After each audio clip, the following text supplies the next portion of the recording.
very exciting times back in Chicago. Look at all those shiny new toys in the Bears offense. Who knew? Well, this has been coming, right, for a few years now. It's kind of been, stacking the building blocks. And I think, this is probably the most anticipated season the Bears have had in what, 20?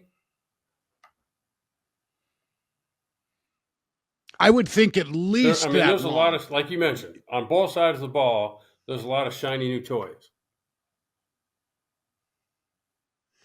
And one of the things that is going to be fun to watch is to see how Rome Odunze, the wide receiver, fits in. He's a pretty big guy. I assume they will play him at the X, get him close to the boundary. Why do you suspect receivers have so much of a difficult time making the transition to the pro game? That's a high bust rate. And I don't like to say bust rate. High miss rate is probably a better way Maybe of so. describing it. But why is a receiver struggle? Well, I don't know. I don't know that I necessarily. You probably have thought about this much longer than I have, or witnessed it. But um, okay, DJ Moore is solid as a rock and has proved that. Roma Dunze, I expect to be everything he was in college, which was kind of a, as you mentioned, he's sizable, he's fast, he's aggressive with his hands, he wins the whatever jump ball, competitive ball stuff. He runs good routes. You've got, probably their best overall complete receiver they've ever had in Keenan Allen. And I mean, take your choice. And then everybody always forgets about Cole Kmet, and I think he is a rock star waiting to happen. And then DeAndre Swift and Khalil Herbert, and like, don't forget about the guy. Whether he decides to run it or throw it, Caleb Williams is kind of magical himself. What I would say, I know you haven't asked a question, but do you have a question for me for Caleb Williams? Because I'm dying to say something.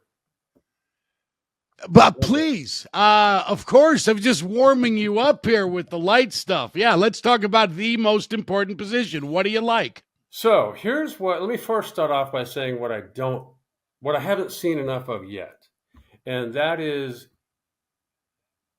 where he decides to take what the defense gives him and make the game simple. Like, there's too many times that I've seen, and I haven't watched every one of his games, but in the games I have watched, there's too many times where read one's open, and then read one doesn't get the ball, and then read 4 or 5 isn't open, and then all chaos break loose, and then he finds somebody. The game needs to be more simple than that. Do you remember a few years ago when Patrick Mahomes spent the first half a season, or 2/3 of a season, doing just what I described? And then he kind of got himself back to doing what was fundamentally sound, and off they went. And I think that, to me, I haven't seen enough of that just yet of Caleb Williams. But given that they've drafted him number 1 overall, I imagine that they've gone through enough video with him explaining what his reads were and what he either did or maybe should have done, and now feel very comfortable in that he has the ability to learn on the move, because that's really what it's all about. Nobody comes out of college into their first year as kind of the shiny, new, forever finished product. You learn as you go. And obviously, Caleb Williams has learned an awful lot in his, brief college career. And there's enough there to show that he's going to continue following that same path.